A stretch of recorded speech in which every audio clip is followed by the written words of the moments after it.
Hey guys, welcome back to my channel. So we are on the final part of our series on how to get hired as a flight attendant, and we are talking about initial qualifying training. So that is the program that you have to go through in order to be officially hired. So when you got your CJO, it stands for conditional job offer, which means you have to pass this training before you are officially hired by the company to work as a flight attendant for that airline. So we're just gonna get right into it. With my company, it's 6 weeks. With most companies, it's somewhere between 6 and 8, and it will vary slightly, and it will be held at wherever their major hub or headquarters is. There's one in Dallas, there's one in Houston, there's one in Atlanta, and if you just do a little bit of research, you can figure out which is which. So that's where you will be. Some companies pay a per diem to go through training, some companies pay nothing, and then some companies will give you a stipend at the completion of training. Sort of like a sign-on bonus. So do a little bit of research to figure out who is who. So the first thing we want to focus on is what to pack. So make sure you do not overpack. All of the companies will send you back with a suitcase, travel gear that they're going to expect you to utilize once you start flying. And so because they're going to already give you that and a suitcase full of uniforms, you don't want to add that to the 3 or 4 suitcases you brought just for training. I brought one large suitcase, so then when I went home, I only had 2 bags to worry about.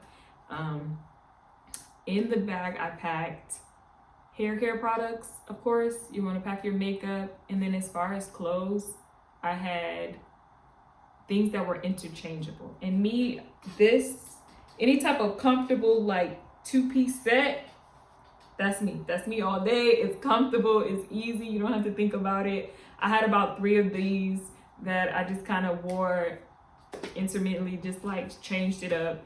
I had a cardigan, a couple of button-up shirts. I think I might have had maybe 2 or 3 of those, maybe 2 dresses, and about 2 or 3 pairs of pants, 2 pairs of jeans. So I didn't overdo it at all. I packed a ton of underwear. There's a laundry room on site, so you will be able to wash clothes. And then I bought a laundry bag and detergent. So those things are very important, just so that depending on what floor you're on, you're able to lug all of your laundry to the laundromat and get that stuff taken care of. It was pretty cheap. I think it was like $1.75 or something to wash and then to dry. So it wasn't bad at all. They will feed you. It's not the cleanest food. And so if you want, you should pack maybe like some protein shakes or just some healthier options to have for a snack or in between meals down at the cafeteria.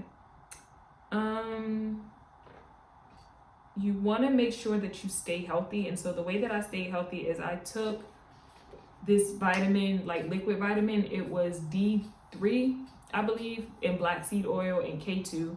And I swear by it. I took it anytime I had the sniffles. And when I say you could see the colds going around the classroom, and I did not get sick at all in training, or even like with over a year after I started, because I think I was taking that supplement. So it helped me a lot.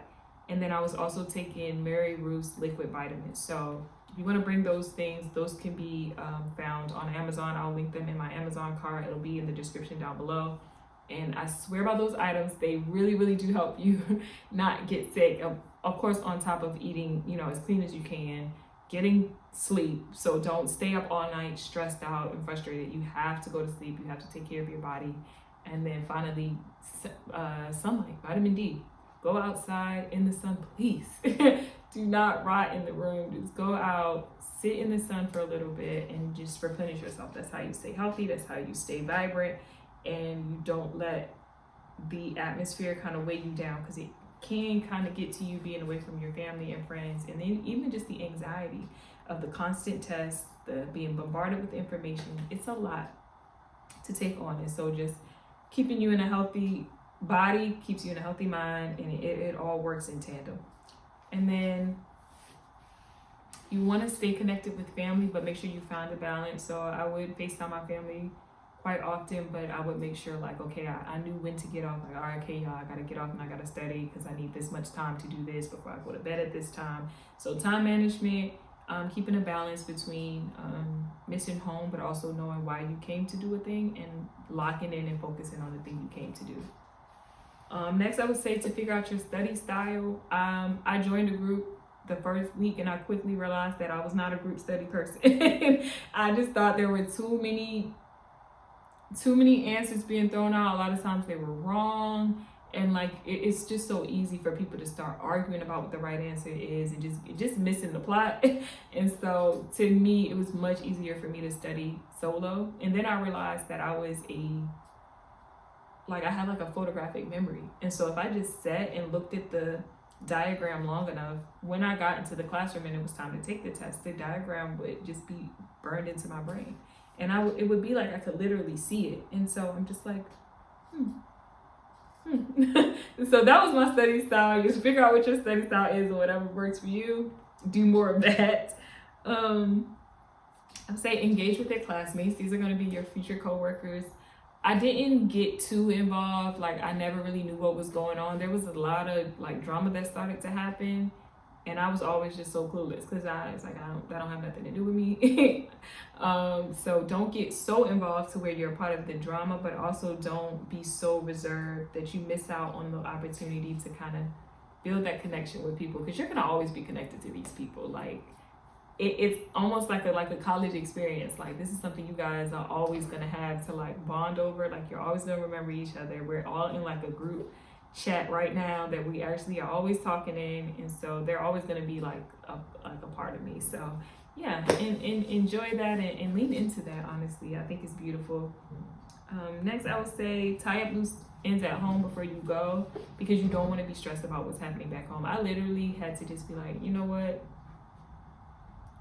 It's nothing I can do about it. I wish I would have did this. I wish I would have did that. But this is where we are. This is what's happening. And I can only focus on what I can focus on right now, where I am in the space that I am. So there was an opportunity that I had to let go. And I was like, if it's for me, it's for me. And it'll be there when I get back. And that's exactly what God did. He held it for me until I got back. And then when I got back, it all worked out how it needed to work out. So either tie the loose ends up or let them things go and just trust that it will all work out for you, because you cannot have that added pressure or anxiety of what's going on back home, because there's already so much happening in the moment that you need to focus and lock in on.